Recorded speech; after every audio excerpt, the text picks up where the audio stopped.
All information contained in this podcast is general in nature and does not consider your individual circumstances. You should consider the appropriateness of this information with regards to your individual objectives, financial situation, and needs.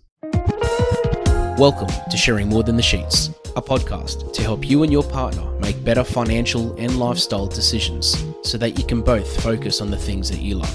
I'm your host, Michael Curry, financial planner, green thumb, husband, and just dad.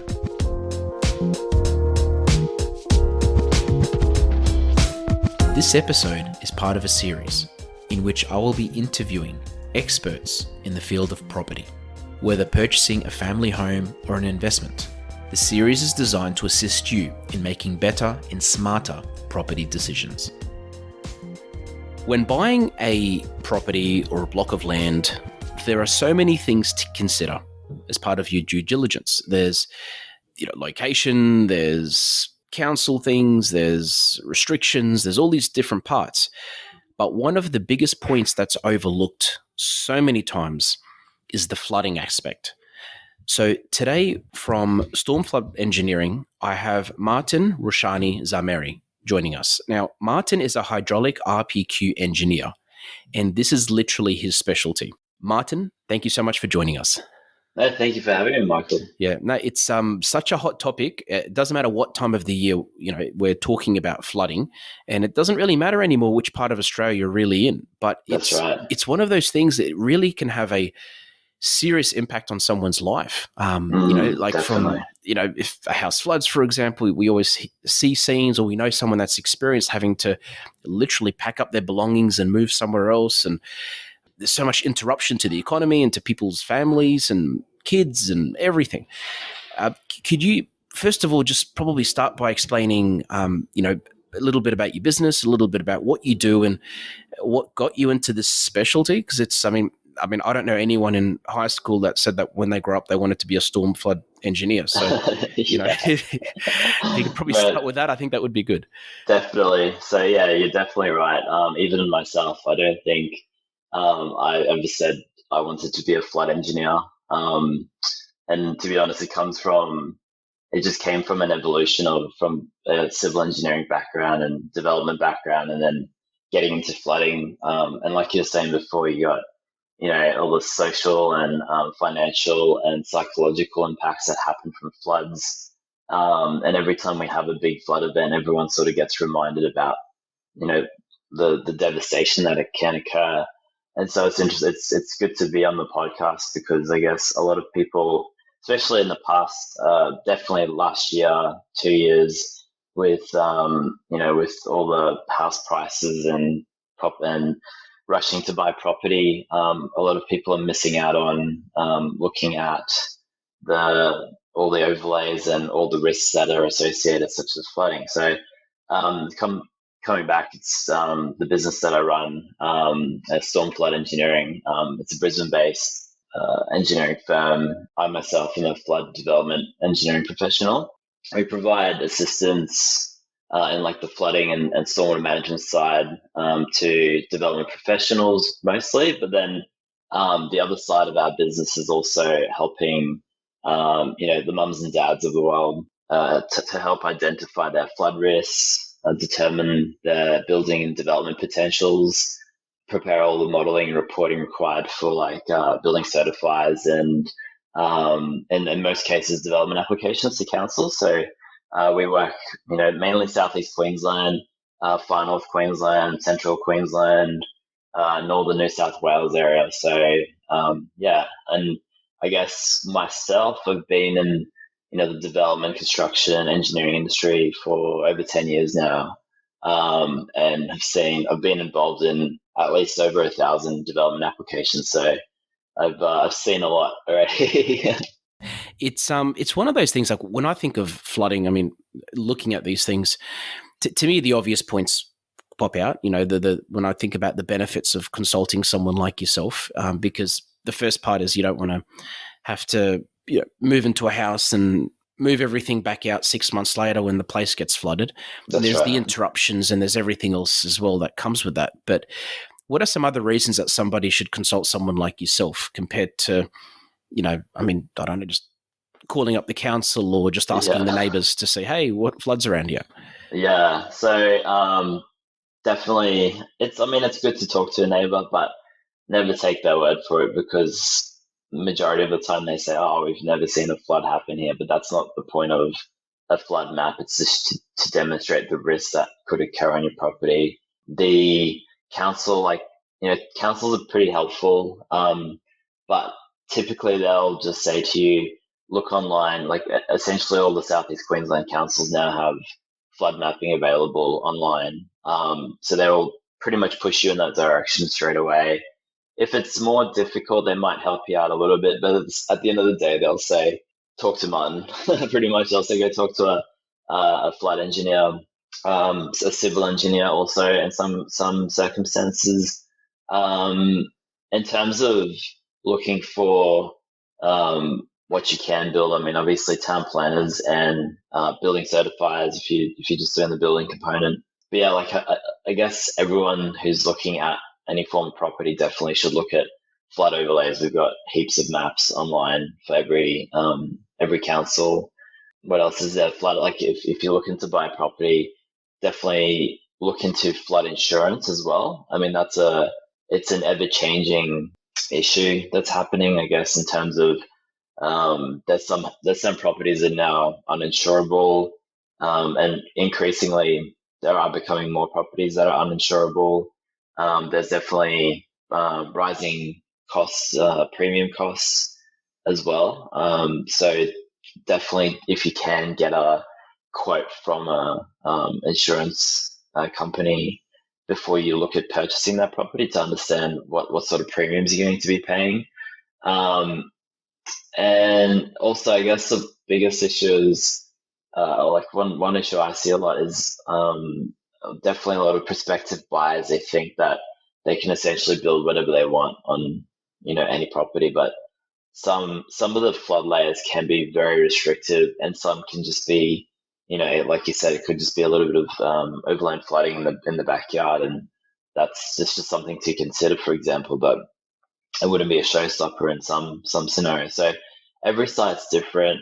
There's multiple types of flooding as well as there's a flash like overland flooding that can go through the middle of the guts of a property, and that's like I guess less. It's just fast paced. It can happen pretty quickly, and recede pretty quickly. And then you got creek and river flooding, which is it's pretty. It creates pretty decent property damage as well. So it's definitely something you'd want to consider when you're buying a property. And then you've also got storm tide or coastal sort of overlays, which are if you're living close, like if you're living in very low lying areas or you're living close to the coast, especially coastal frontage properties, it's something that increasingly is becoming, I guess, more. It's being shown in the spotlight. Obviously, if you whether or not you're a climate change believer or denier, it's definitely something that I guess insurance companies are looking at as well in terms of premiums and insurability and yeah, it's again, there's parts of like I know for example parts of Bulimba from say like the mean sea mean sea level rises and stuff over time. There'll be a day when places like Bulimba could be under. So it's something to definitely to consider. So just to go back to the flood side of things, like the mapping, Yes. Yeah. so you're saying that.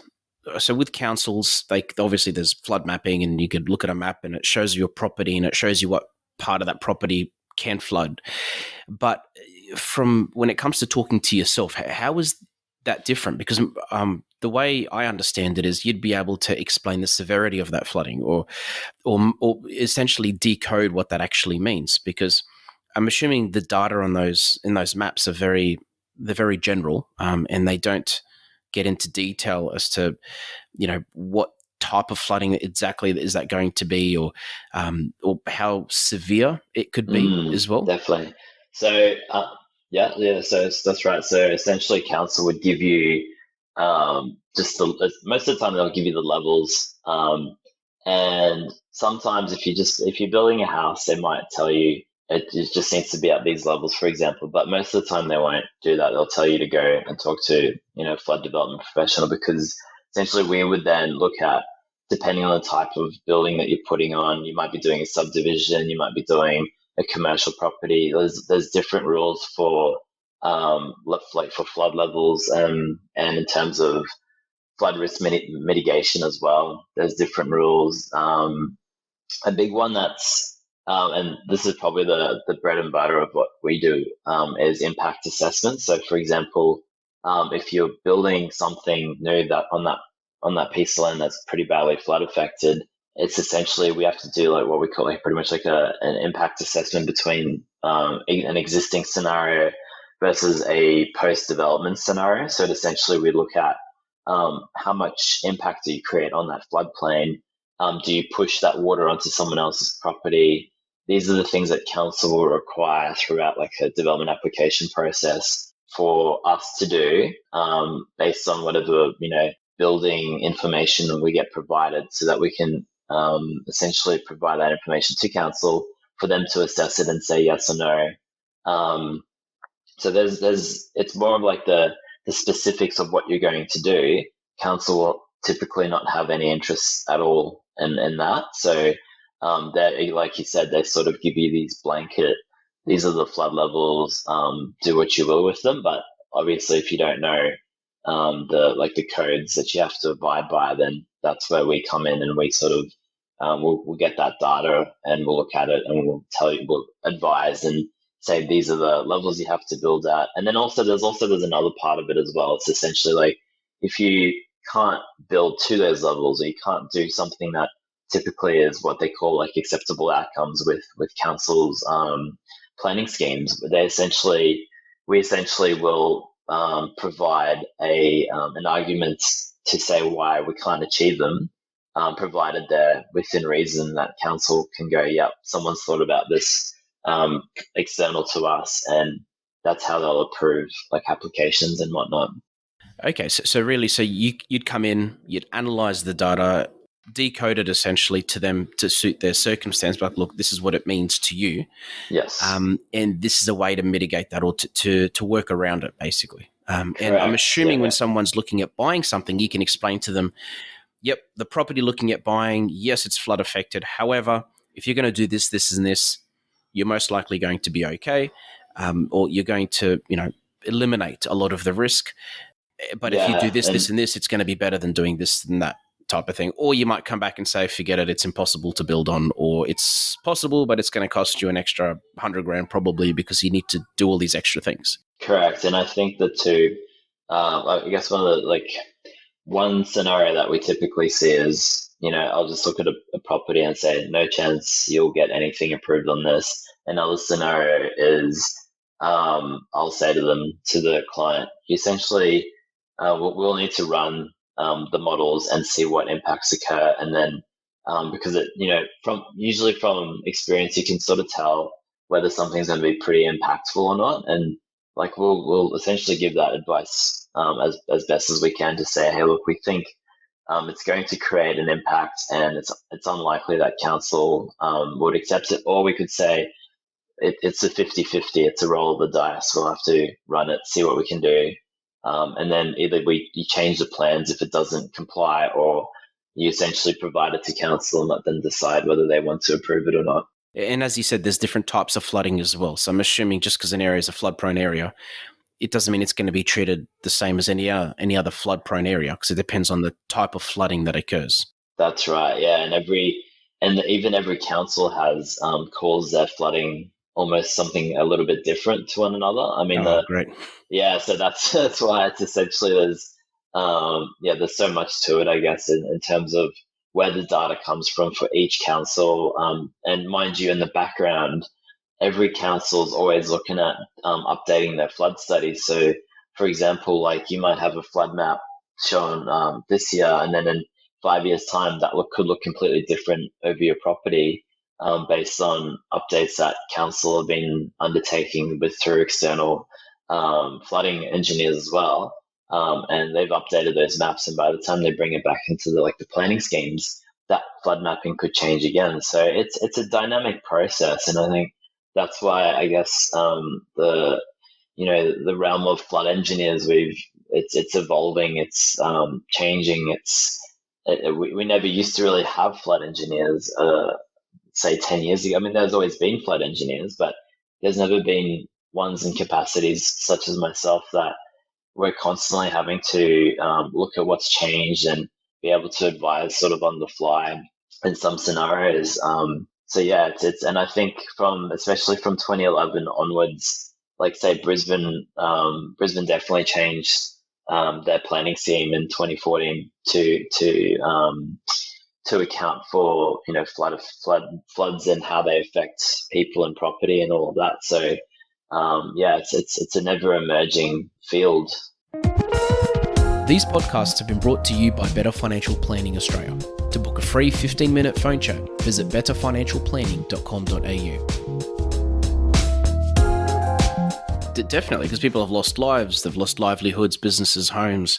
And I said it's a massive interruption to the economy, the local economy, to everything. And not to mention the mental health, the issue, the stress, the everything, just dealing with floods, So Correct. Yeah. yeah, Even I was going to say, well, an interesting thing I've read recently is sufferers from the 2011 floods is even some of them still have PTSD from the flooding. So it's even the psychological aspects are starting to come out a lot more yeah, from it. definitely. And I can, and I could relate to that because I mean, just me, we used to get flooding in our garage, and the issue got fixed. But up until it got fixed, and even after, when it rains really heavy, I get this stress inside me. And it used to happen before we fixed it. I'd just be stressed out all night thinking, okay, am I going to wake up in the morning and the garage is flooded again? So just Yeah. that, and that's nothing compared to people's houses and businesses being flooded. So Yeah. I could definitely relate to that. And that's why there's so much responsibility on yourself and on councils as well, I'm guessing, to make sure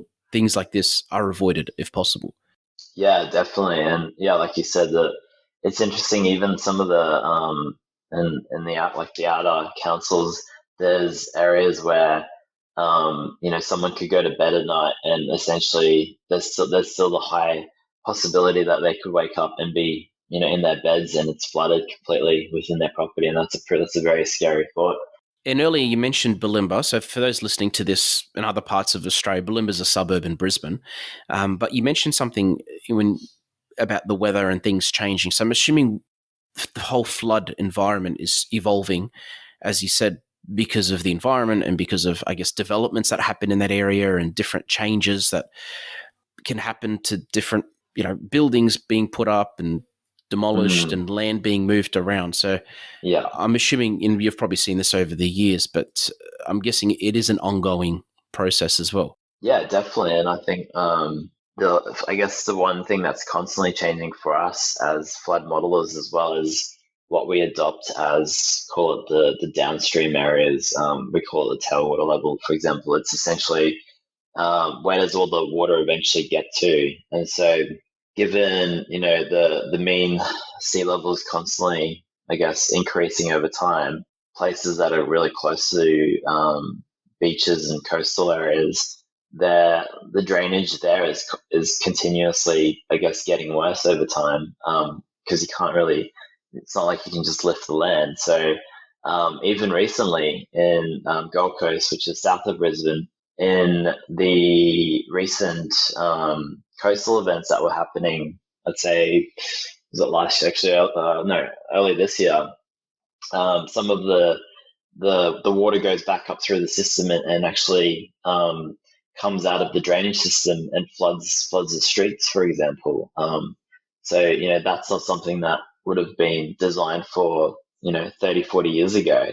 So it's a like coast, but that's more of a coastal aspect as opposed to the coastal influences on flooding within properties. So I guess it's a whole other realm compared to the flood sort of side that we do.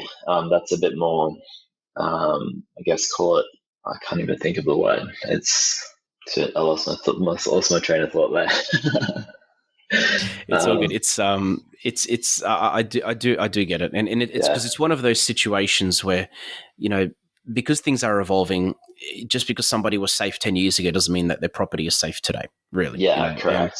Yeah. And the thing as well is like when when we talk about the risks of buying a property without doing these checks, because again, I can almost guarantee you most people listening to this episode, the majority, have never even considered talking to a flood engineer, and when purchasing a property, and even if it shows signs of flooding, they thought, she'll be right, and they've just bought it. But apart from ridiculous costs, like out of pocket costs for developing or building a house, and apart from the risk of your house being flooded in the future, what are some of the other, I guess, disadvantages or risks of buying a property without doing these actual checks? Because you mentioned insurance, and that, to me, that's a big one, because it didn't actually occur to me up until recently that some areas can get house insurance, but flooding would be excluded from that because they're in a flood area. Correct. Yeah, and I think, and touching on what we were saying before about the people calling me up, and like you're right, most of the public don't even know that we exist, and it's funny when they get a call from someone and they go, "What do? Some sort of stormwater engineer or something I need to talk to," and it's always a good start to a conversation explaining to them what we do. But yeah, it's essentially, I guess, in terms of going back to insurance. Insurance is definitely the big hot topic at the moment, moving forward, because yeah, look, I think in the past year especially, I've seen a lot of people who own flood affected properties trying to sort of pawn them off, knowing that they know obviously that the insurance premiums are up, or they're going up, or essentially they're now uninsurable. So and especially our friends from the south who are migrating to southeast Queensland from Sydney, Melbourne, they're the ones that I'm typically seeing purchase properties without doing any due diligence, and essentially once I start telling them about the flooding issues and insurance and all that, and they'll go back and then they'll come back to me and say, "Yeah, look, the house is uninsurable. How can that be?" I say, "Well, it's changing. It's a that house is being affected by an ever-changing floodplain. So, insurance companies are not willing to take the risk, and rightly so, because they know that they're going to experience, potentially multiple 1 in 100 year ARI events, over the few years. So they are, I guess that they're covering themselves as well. At the end of the day, they've got risks and statistics to abide by. So that's definitely one issue in terms of risk. And other ones, yeah, like not being able to build your dream home. Like that's anyone who buys, older properties within floodplains are typically, they think they've got a bargain, and then they can spend more on building this ultimate dream home. But then, then here I come along and tell them, no, sorry, can't do that.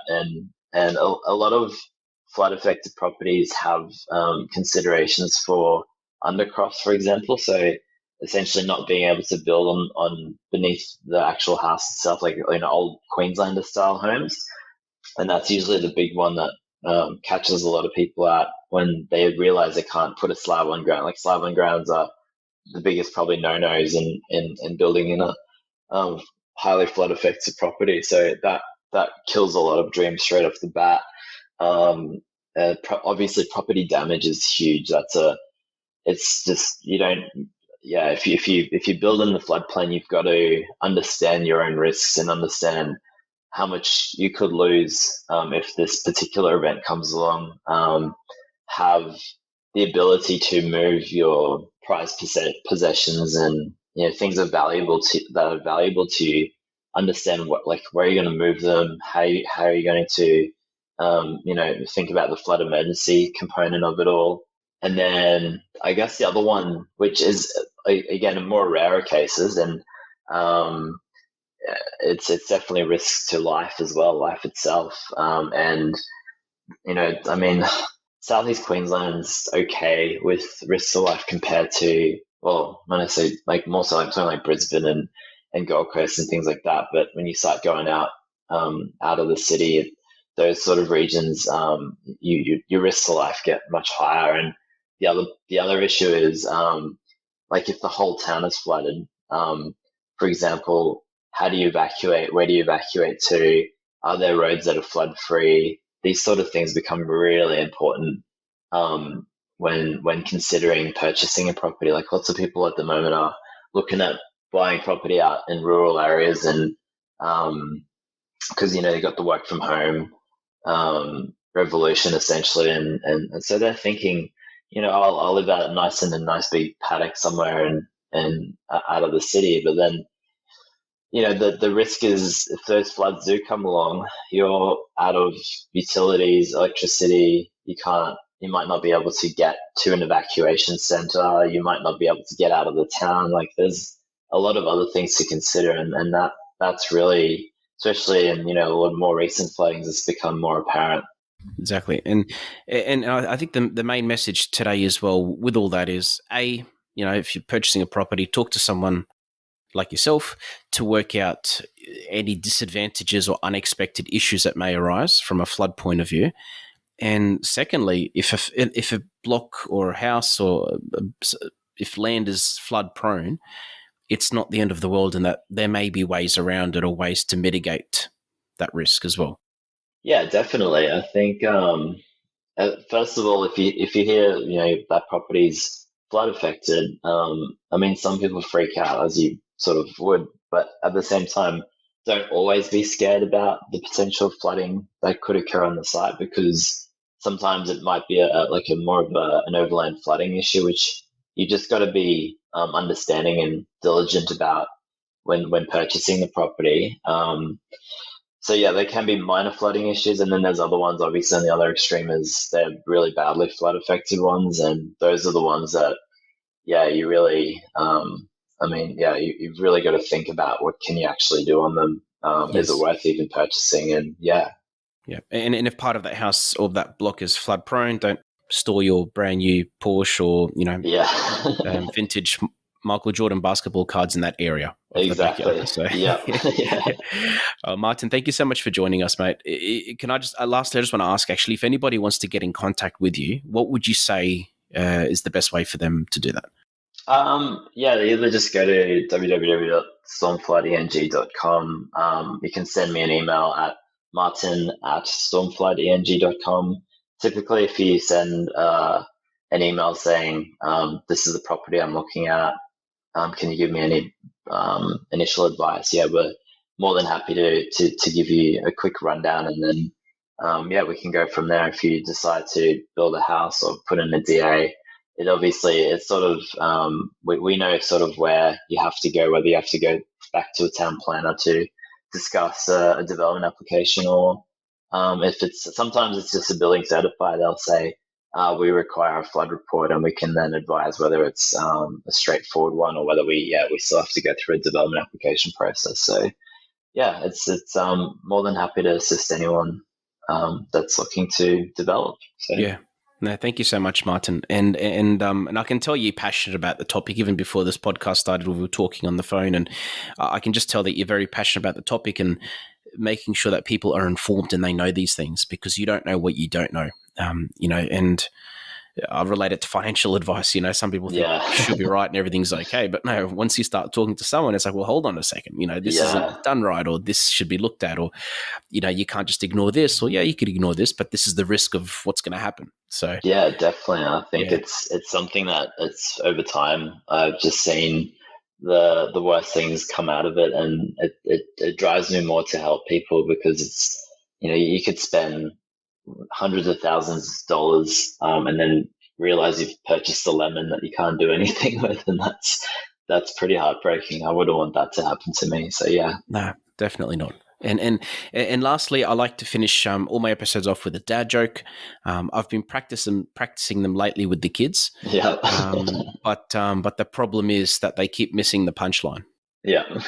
Because the jokes, I just ruined that dad joke altogether. So I'm just I gonna didn't stop. even get it. So Yeah, 'cause I didn't even say it properly. Okay, I'm just gonna say it properly.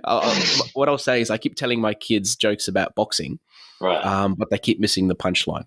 Oh, there we go. Yeah, but I Yeah, forgot to I got mention that. the You word missed that boxing. name. So yeah. Yeah. Yeah. Oh Yeah, that's man, very dad jokey, definitely. yeah. It's Yeah, thank you. I think it's a dad joke that I just stuffed up the dad joke in itself. So You keep that one for the I'm an six expert. birthday parties and stuff, I Yes. think. Yeah. Oh yeah. But no, thank you so much again. No, thank you for having me. Yeah, no, it's been amazing, and again, I hope people learn from this. And I'm going to put your details in the description of this episode, so if people want to contact you, your website's there as well. So again, thank you so much, Martin. Excellent. Thank you, Michael. Thanks for joining us on Sharing More Than the Sheets. Please make sure you subscribe to be updated with future episode releases, and feel free to share this episode with any friends or family that you think it might benefit. Please visit us at sharingmorethanthesheets.com.au to submit questions or requests for future podcast topics. These podcasts have been brought to you by Better Financial Planning Australia. To book a 15-minute phone chat, visit betterfinancialplanning.com.au.